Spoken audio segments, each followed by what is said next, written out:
Hallo Leute, Grüße aus dem Private Room. Das ist die First Class Lounge von Singapore Airlines hier in Singapur am Changi Airport, unser Lieblingsairport. Lieblingsairport, ja. Genau, er ist mega modern, er ist sauber und er bietet so viele Möglichkeiten. Wir gehen nachher nochmal etwas anschauen, was hat das Neues aufgemacht hier, aber jetzt genießen wir erstmal mein Egg Benedict, ein Cappuccino und Dom Perignon. Ja, wir fliegen heute mit Singapore Airlines in deren 787-10 Dreamliner von Singapur, wo auch sonst, nach Osaka. Das sind etwa 7 Stunden und wir sind wirklich gespannt, wie die 787-10 der Service sein wird.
So, das ist tatsächlich die 787-10, ein nagelneues Flugzeug von Singapore Airlines und es wird eher auf kürzeren Strecken eingesetzt, denn es hat eine ganz spezielle Business Class hier drin. Es gibt nur 36 Business Class Sitze in einer 1-2-1 Konfiguration. Die findet ihr nur aktuell in dem Dreamliner bei Singapore Airlines.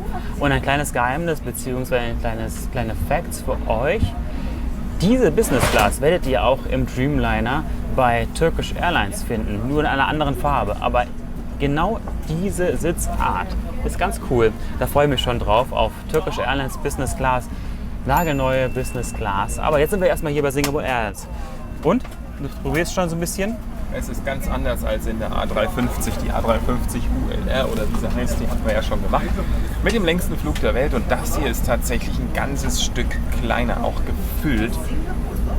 Da merkt man wieder, dass ich überhaupt keine Ahnung von Flugzeugen habe. Ich hätte eigentlich gedacht, in der 787 ist ähnlich viel Platz wie im Dreamliner, aber ich habe mich echt getäuscht. Naja, so kann man sich irren, aber ich finde das echt schnucklig, diese Baby Business Class. Und mit mega viel Privatsphäre, da können sich viele andere Airlines eine große Scheibe abschneiden davon. Das ist wirklich, hier fühlt man sich heimisch. Vor allem, der Sitz an sich ist jetzt nicht mega groß. Ne? Er hat relativ wenig Abstand von der Sitzfläche zum Monitor, aber ich habe einen riesengroßen Monitor vor mir. Hochauflösend. Hier, ja. Das ist vor uns ist tatsächlich ein 18 Zoll Monitor.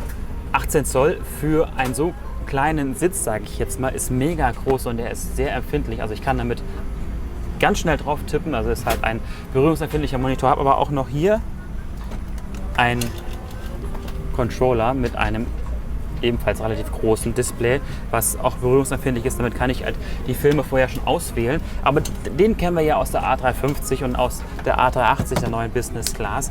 Das kennt ja jeder mittlerweile. Aber cool ist, dass man in der Mitte sitzen kann und man kann diese, ich muss euch mal runterholen, man kann, wenn man nämlich zusammen sitzt oder man kennt sich nicht, dann macht man einfach hier diesen Sichtschutz hoch. Und dann hat man 2 separate Bereiche. Schutz, dass ich dich nicht sehe, wenn ich weiter hinten bin, das passt schon. Das ist schon sehr privat, das passt. Ja, finde ich auch. Dann ist sie relativ viel mit Vlies ausgearbeitet, damit man sich nicht ganz so kalt fühlt und dass es etwas weicher ist. Und ja, was gibt es noch weiter an meinem Platz? Ein irgendwie ein neues Kissen, das ist neu designt. Das kenne ich noch gar nicht von Singapore Airlines. Es ist orange-grau gehalten, passend zum Dreamliner, wahrscheinlich zum Motto. Eine Packung mit einer ziemlich großen Decke, packe ich nachher erst aus. Hier rechts ist bereits die Menükarte, studiere ich gleich. Wir haben aber Kopfhörer. der Book vorbestellt. Da brauchst du nicht viel studieren, oder? Ja, aber es gibt da bestimmt zwischendurch auch noch was. Aber stimmt, wir haben Book the Cook geordert. Das heißt, ich bekomme ein Steak, das habe ich mir vorher ausgesucht, aber die Liste ist ewig lang. Also da könnt ihr, wenn ihr euch vorher einloggt in eure Buchung bei Singapore Airlines, startet natürlich aus Singapur. Nicht nach Singapur. Da klappt das leider nicht. Immer nur aus Singapur heraus könnt ihr euch euer Essen aussuchen und alles das, was es nicht auf der Karte gibt. Und das ist eine Menge. Wir haben jetzt schon so oft die Lobster gegessen, ich kann es nicht mehr sehen. Deswegen habe ich gedacht, ich nehme diesmal ein Steak. Und Dominik hat irgendwas anderes, er weiß es aber nicht mehr. Ja, weil ich es nicht nehmen durfte und weil du dir das rausgesucht hast, was du präsentieren wolltest. Ich habe keine Ahnung, was ich bestellt habe. Genau. Außerdem liegen rechts zu mir die Slipper, Socken und die Eyeshades, also die Schlafmaske, die ich aber wahrscheinlich nicht brauchen werde, weil es ist ein Tagflug. Wir fliegen 6,5 Stunden, wie Dominik schon gesagt hat, nach Osaka in Richtung Norden in Asien. Tagsüber 13:55 Uhr ist die Abflugszeit, die offizielle, und wir kommen abends um 22:30 Uhr an. Das heißt also ein reiner Tagflug, völlig entspannt, und wir hatten ja gerade schon eine schöne Zeit im Private Room. Aber wie kamen wir eigentlich dazu, dass wir da reinkamen? Das mag ein Zufall gewesen sein, denn wir sind ja mit der First Class, mit den Suites, den alten Suites in Shanghai gestartet Ja. und nach Singapur geflogen. Und So. irgendwie hat mich der Eincheck-Mensch, also er hat mich die ganze Zeit angelächelt. Ich fand das sehr süß, ich habe schön zurückgelächelt, so bin ich. Und ja, dann wollten wir in das Flugzeug steigen. Er hat die Bordkarte gescannt und es hat rot. Wir dürfen nicht. Das war wahrscheinlich seine Erinnerung, dass er uns noch was geben wollte. Und an dem Moment haben wir nämlich die Einladung erhalten zum Private Room. Und das war richtig grandios. Haben wir Glück gehabt. Und das hat uns fast schon ein bisschen so gerettet, weil wir hatten genügend Zeit. Wir haben hier übernachtet hier im Crown Plaza. Ihr kennt ihr vielleicht, das ist eins der besten oder eigentlich das beste Airport-Hotel. Man kann also im Zimmer, wenn man das entsprechend gebucht hat, direkt auf die Runway gucken, die Flugzeuge starten und landen sehen. Aber nicht nachts. Nachts ist ja hier Flugverbot. Wusste ich auch nicht, aber da war Totenstille. Morgens ab 6 Uhr ging es erst wieder los, und das war für uns auch die Zeit, wo wir gesagt haben, jetzt müssen wir aufstehen, ein bisschen rausgucken, ein bisschen was machen. Und ja, jetzt sitzen wir hier drin. Das ist, wie gesagt, die Business Class hier im Dreamliner 787-10. Es gibt nur Business Class und Economy Class, keine Premium Economy. How are you today? I'm good, you're really good, yes. My name is Mariko. Please let me know if you need any assistance. And after takeoff, would you like a glass? Yeah, stay with the champagne, that's good. And the sparkling water. Sparkling water. Yeah. We do that, thank you so much. Die Cabin Crew bei Singapore Airlines ist immer so mega freundlich, das kann ich euch sagen, aber ich bin stehen geblieben. Also, in der Dash 10 gibt es tatsächlich nur eine Business Class mit 36 Sitzen und eine Economy Class mit 301 Sitzen, also eine ziemlich große Economy Class. Keine Premium Economy Class und keine First Class. Warum? Weil man sich entschieden hat, dieses Produkt nur auf kürzeren Strecken einzusetzen innerhalb von Asien. Wird man sie auch finden. Deswegen ist diese Maschine auch immer nur Osaka, Singapur und zurück eingesetzt, aber auch noch andere Destinations werdet ihr diese Maschine finden, die ich jetzt aber leider nicht nennen kann. Vielleicht blende ich sie euch ein. Ja, das ist quasi die Information für euch über dieses tolle Flugzeug. Es ist ein nagelneues Flugzeug, nicht mal ein Jahr alt. Ich freue mich total über diese Business Class und ich freue mich mehr, später mal mit dieser Business Class von Turkish Airlines zu fliegen. Ebenfalls im Dreamliner, aber da ist eine 787-9. Es gab ja einige, die haben unter den Kommentaren geschrieben, dass man das heiße Tuch hier auf keinen Fall für das Gesicht verwenden darf. Warum eigentlich? Ich meine, ich finde es gut, dass ihr Kommentare hinterlasst, aber kann nicht jeder entscheiden, wie er dieses Tuch verwenden soll oder möchte, wie er halt gerne möchte. Das finde ich völlig in Ordnung. Jetzt habe ich mir schon die Hände damit sauber gemacht, aber vorher durch Gesicht, wo ist das Problem?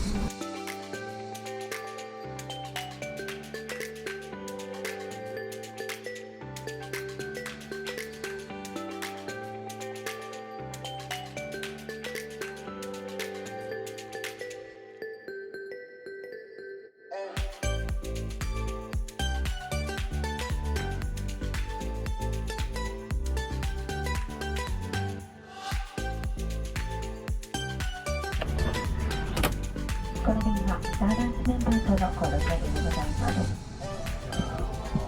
Thank you. Boarding the aircraft early as well. Getting our clearance now, and as soon as we can, we will start a journey here while we have the start. And before we start our descent into flying information, we will update you on weather as well as. Perfekt, thank you so much.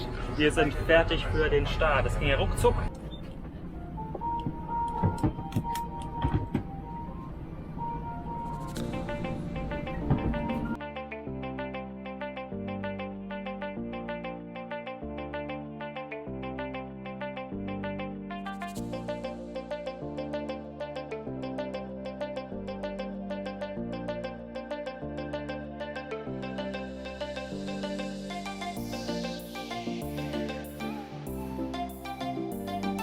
Flight vest.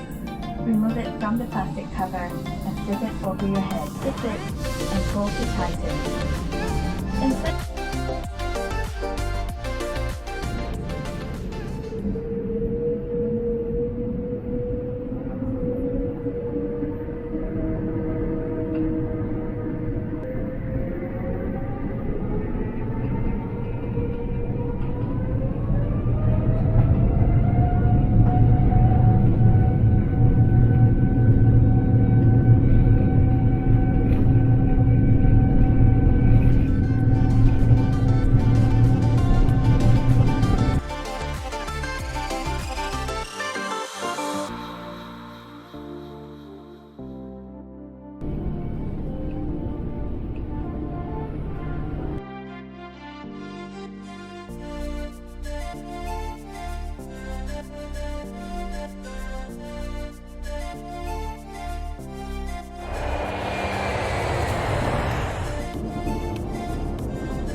Wow, wie riesig diese Toilette hier ist. Es gibt zwei vorne in der Business Class und beide sind relativ gleich groß. Und wie ihr es halt bei Singapore Airlines auch kennt, es gibt keine Meldeticket. Aber alles, was ihr benötigt, gibt es hier. Zahnbürste, eigentlich auch Rasierer, genau. Und Cremes gibt es hier unten. Eau de Toilette, Mundspülung, was man dann alles so braucht. Zum Draufstellen der Schuhe, damit man sich die Schuhe anziehen kann. Also eigentlich ist alles da. Becher sind ebenfalls da. Ach. Also da ist ja, finde ich, Singapore Airlines so ein bisschen Vorreiter. Es muss auch gar nicht mal ein Event-Ticket geben. Und ich muss ja sagen, ich mag sie. Ich nehme sie immer gerne mit, um sie zu verschenken. Es muss aber auch nicht sein. Denn man kann ja alles, was man benötigt, auch in den Toiletten auslesen.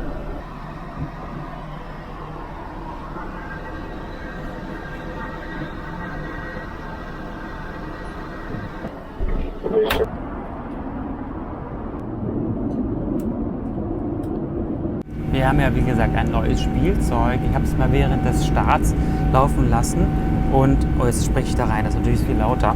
Ich mache nochmal neu. Wir haben während des Starts nur 70 dBA gehabt und jetzt haben wir auch nur 70. Also ich glaube, am Platz 20D, wo ich sitze, oder D und F, ist bis jetzt die leiseste Business Class, die wir bisher hatten.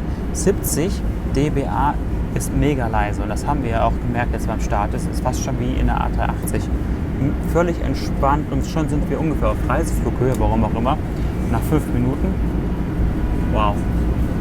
Also ich glaube, ich mag dieses Flugzeug. Und nochmal zurückzukommen, ich habe es ja vorhin angesprochen, ich sollte aber aufhören zu sprechen, während ich mir das Safety-Video angucken muss, hat Dominik gesagt, dass es wäre unhöflich, euch etwas zu erzählen, während das Safety-Video läuft, wobei ich es ja auswendig kenne. Ich sag's mal so. Und zwar wurde hier im Video gesagt, dass man nicht die Schuhe ausziehen soll, wenn man noch im Startvorgang ist, beziehungsweise wenn man noch nicht in der Luft ist. Was ich euch ja auch immer sage, lasst die Schuhe an, denn es kann immer sein, dass es während des Starts zu einer Startabbruch kommt, zu einer Notsituation. Und dann braucht ihr eure Schuhe. Was macht ihr denn ohne Schuhe dann? Das wird schwierig. Also erst in der Luft die Schuhe ausziehen.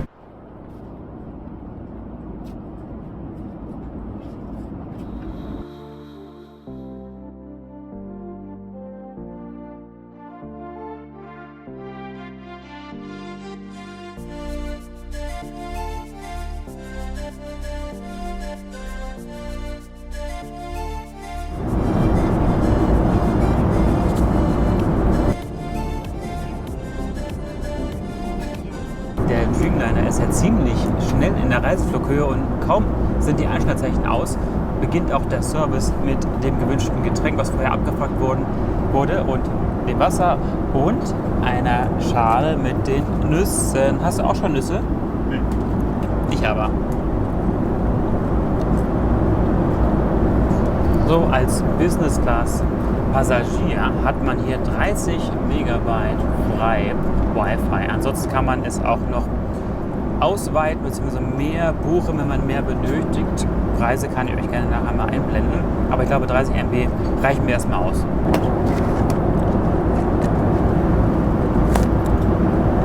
So ein paar Ablagemöglichkeiten gibt es ja hier. Es gibt ja rechts von mir das Fach, was man zumachen kann mit den Kopfhörern und natürlich auch noch andere Dinge ablegen kann.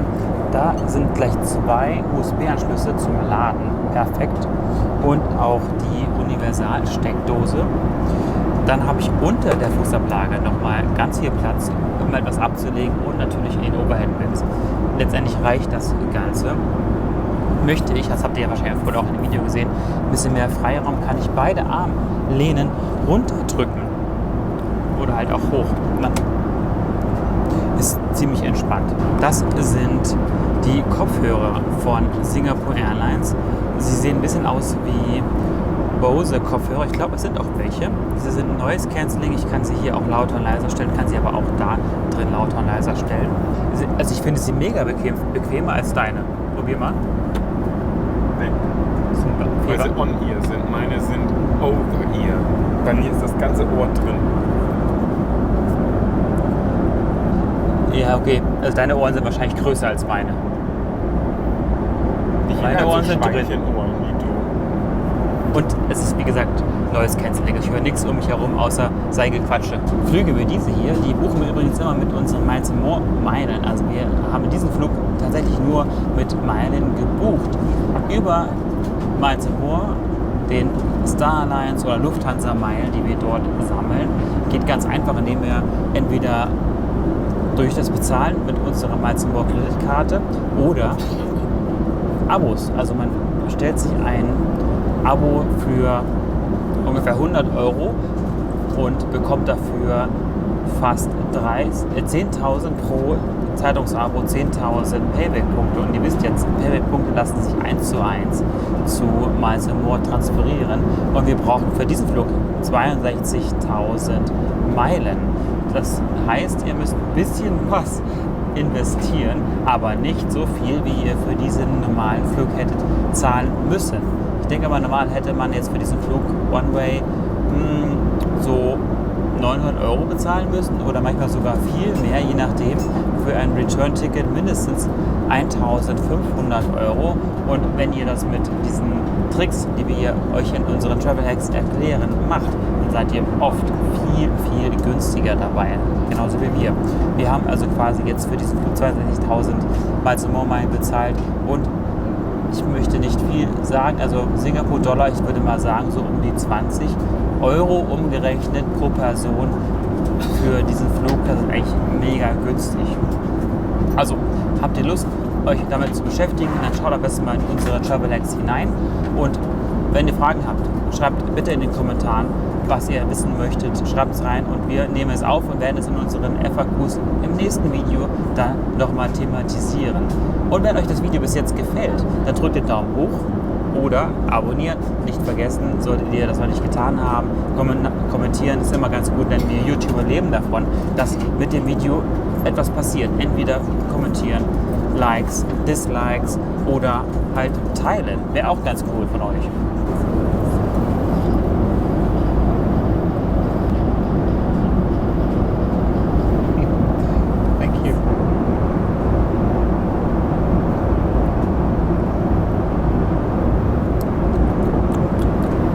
Schmeckt gar nicht so streng und so stark, wie ich es gedacht habe. Das ist Miyakan bei Yun Mai Jinyo. Irgendwie etwas traditionelles, japanisches. 45% Alkohol, also vielleicht kann ich mich schlafen legen, nachdem ich das getrunken habe, aber es hat ein wenig was mit Pflaumen zu tun, so schmeckt es auch. So ein Pflaumenschnaps, ist es sowas? Mega lecker und toll ist halt die Flasche dazu zusammen mit dem Glas. Sieht toll aus. Machen wir schnell noch ein Foto und dann, das kriegt man übrigens nur auf Flügen nach Osaka.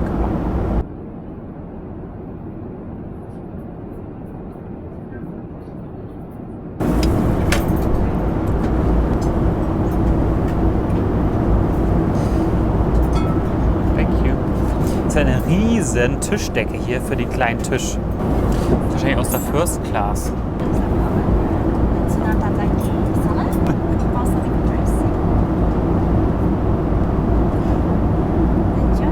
Thank you. One of the garlic bread? Yeah. Thank you. Auch das ist quasi jetzt die Vorspeise. Thunfisch. Dominik ist ja schon fertig, weil man hat zuerst mit der linken Seite angefangen, komplett abgearbeitet. Jetzt machen wir die rechte Seite und ich bin nun mal rechte Seite ganz hinten. Bin ich also quasi der Letzte, der hier was bekommt. Bin also auch der Letzte, der hier essen kann. Aber es sieht total lecker aus, finde ich. Also die Vorspeise ist schon mal mega lecker. Extrem frisch. Der Salat und Feta dazu, Thunfisch. Und ich liebe ja Knoblauchbaguette. Ich glaube, du hast mein Essen. Weißt du nicht, was du bestellt hast? Hallo? Er hier kommt mir vor 25 Wochen an und sagt, such dir mal was aus. Das habe ich nicht bestellt. Ja. Das ist yours. Ja, ich sag's doch. So. Ich habe nämlich das Steak gehabt. Jetzt hättest du mein Essen fast gegessen. Ja, fast hätte ich es gegessen, dein Essen. Ich wusste es doch. Dann kann ich jetzt die Fotos ordentlich machen. Sei froh. Ja. Sehr interessant. Also, es ist ein Genau, ich hatte Rib-Eye das Steak. hatte ich nämlich. Genau. Ja. Siehst du? Aber es ist halt durch. Es ist jetzt nicht irgendwie Medium oder Medium Rare, Medium Well. Aber das ist völlig in Ordnung, weil es ist nicht mega zäh. Also es schmeckt gut. Zusammen mit einer Pfeffersoße und Kartoffelbrei und Gemüse. Ich denke, eine gute Wahl für mich. Thank you. Chocolate Trüffel Tart. Würfel Trüffel. spricht aber so undeutlich, finde ich. Gut temperiert. Also unten ist so eine leichte, krosse Schicht. Was ist denn leicht und kross, bitte? Leicht und kross, dass es halt nicht ganz so hart ist, aber auch nicht zu weich. Naja.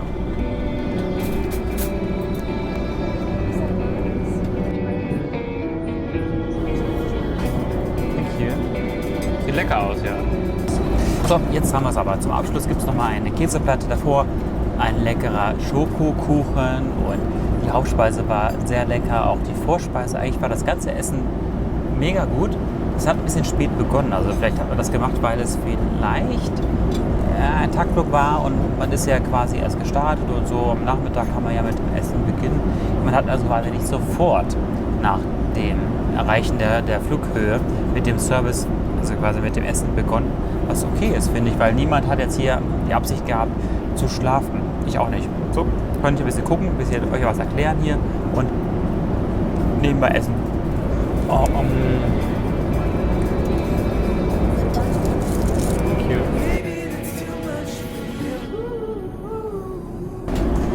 So, das Essen ist jetzt durch, Leute. Und ich dachte mir, bevor es jetzt hier ganz dunkel wird, zeige ich euch noch mal schnell, was der Sitz so zu bieten hat. Also es geht ja darum, ist er denn bequem? Ist er lang genug?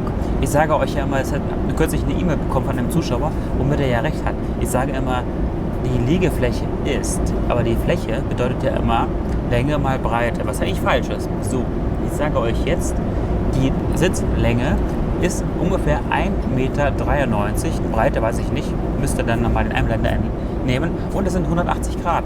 Das ist ja das Wichtigste. Da lässt sich Singapore Airlines nichts nehmen. Ich drücke einfach hier rechts ein von diesen schnellen Zugriffspunkten und dann gucken wir mal.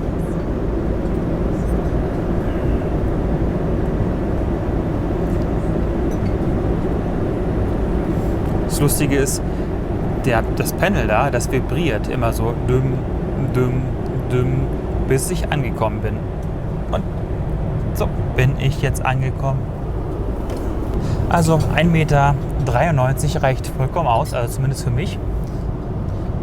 Aber für jemanden, der etwas größer ist als um die 2 Meter, der hat ein Problem, würde ich sagen. Aber ich glaube, da kann man sich zumindest zur Seite legen.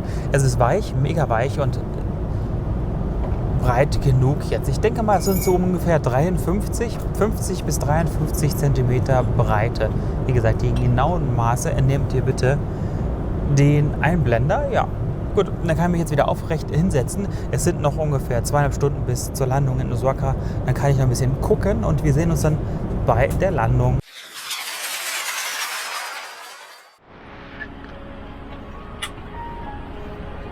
So, angekommen in Osaka und es war ein richtig toller Flug. Singapore Airlines hat mal wieder bewiesen, dass sie für uns die beste Airline neben Qatar Airways ist und ich weiß nicht sogar, wer besser ist. Thank you, goodbye, bye bye. Also es ist unglaublich. Man wird so toll behandelt. Oh mein Gott, ja.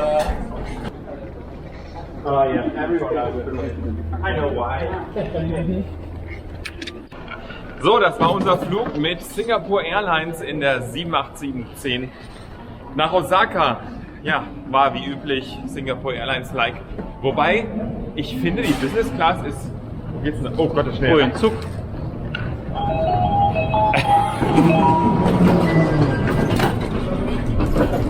Das war knapp. Die Business Class ist wirklich klein. Die lachen über uns. Die Business Class ist wirklich kleiner, finde ich. Und mal schauen, was Turkish Airlines draus macht. Wir sind wirklich gespannt. Aber nichtsdestotrotz, ne, es war Einerseits. gut. Ja, auf jeden Fall. Also, ich habe schon gesagt, für uns ist es sehr schwierig zu unterscheiden, ob jetzt Qatar Airways oder Singapore Airlines die beste Airline ist.